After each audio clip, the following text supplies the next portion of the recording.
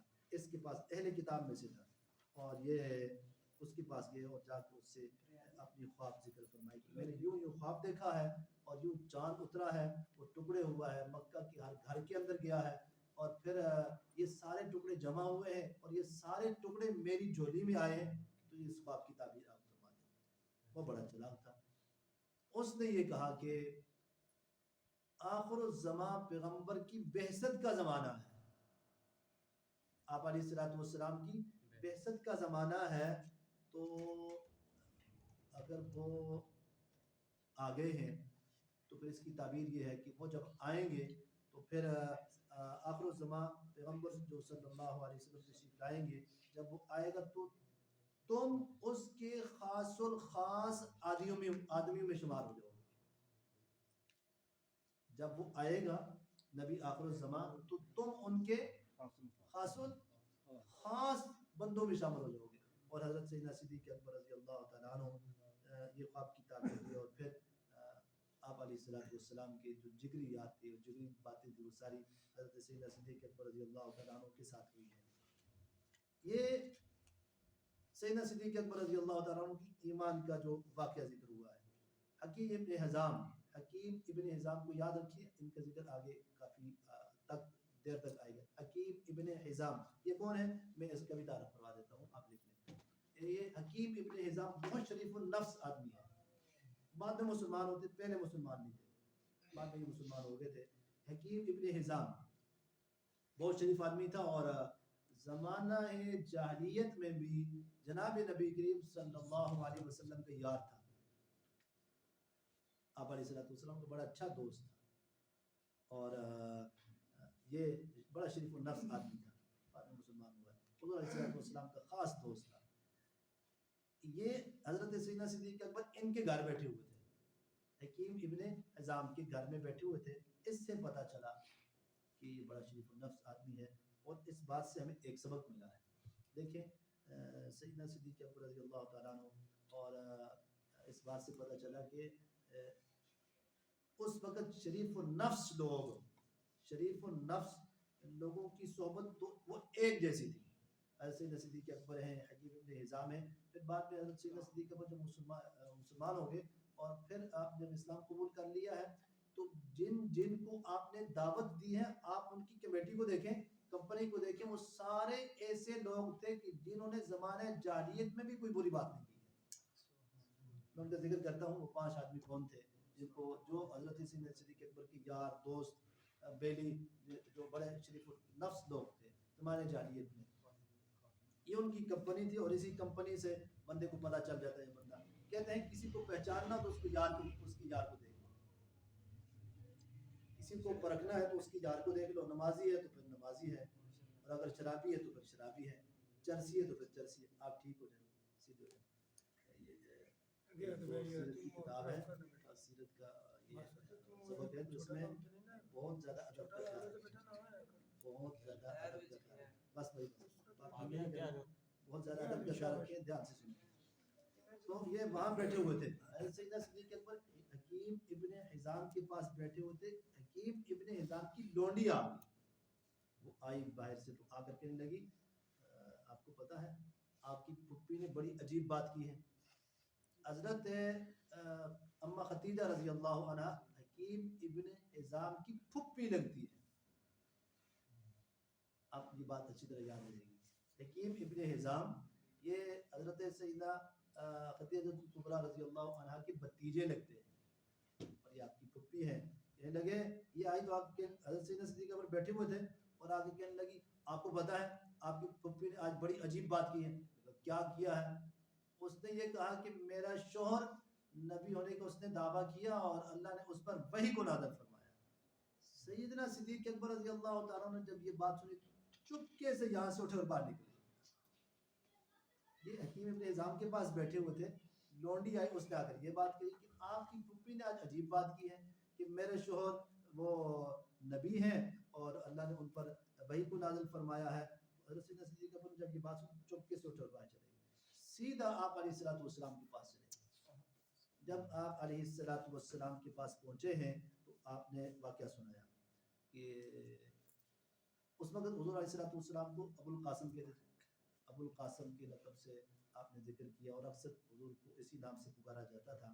تو جا کے کہنے لگے یا رسول اللہ میں حکیم ابن حزام، جو بھی ابو القاسم کہا، یا میں نے یہ سنا ہے کہ آپ نے یہ کہا ہے کہ اللہ نے آپ کو نبوت سے سرفراز فرمایا ہے، اور آپ نے آپ کے سر پہ اللہ نے نبوت کا تاج رکھا ہے اور آپ پر وحی نازل ہوئی ہے. آپ علیہ السلام نے جب یہ سنا تو آپ نے فرمایا ہاں صدیق ایسی ہی بات ہے، لونڈی نے صحیح کہا ہے، ایسی ہی بات ہے، اللہ نے مجھ پہ میرے اوپر اپنی جو ہے وہ نبوت کا تاج سجا دیا ہے. حضرت سیدنا صدیق اکبر رضی اللہ تعالیٰ عنہ کے الفاظ سنیے. وہ وہاں بیٹھی ہی اگلی بات چونچ رہا، اور پھر ایسی کیسی بات نہیں ہوئی ہے. آپ نے فرمایا صدقت بأبی و امی انت، میرے ماں باپ آپ پر قربان، آپ نے سچ فرمایا. صدقت بأبی و امی انت وانت واہل الصدق.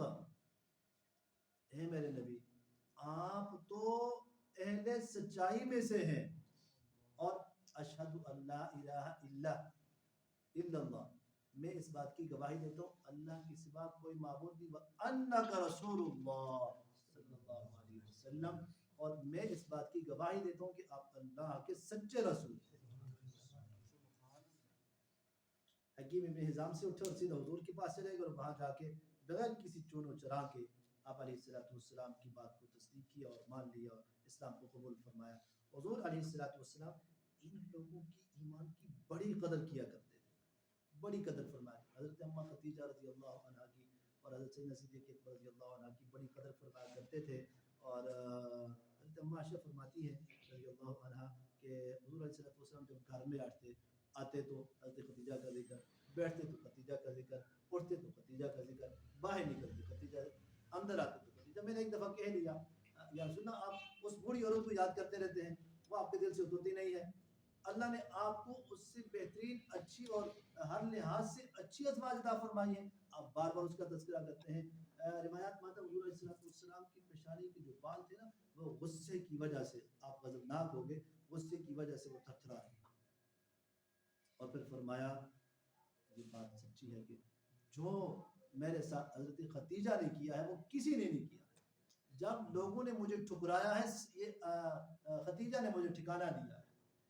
جب لوگوں نے مجھ سے پشت ہو گئے ہیں تو یہ خدیجہ نے اپنے مال کے ساتھ میری مدد فرمائی.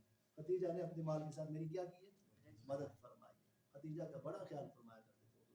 اور پھر آپ نے فرمایا میری ساری اولاد خدیجہ سے ہے، میری ساری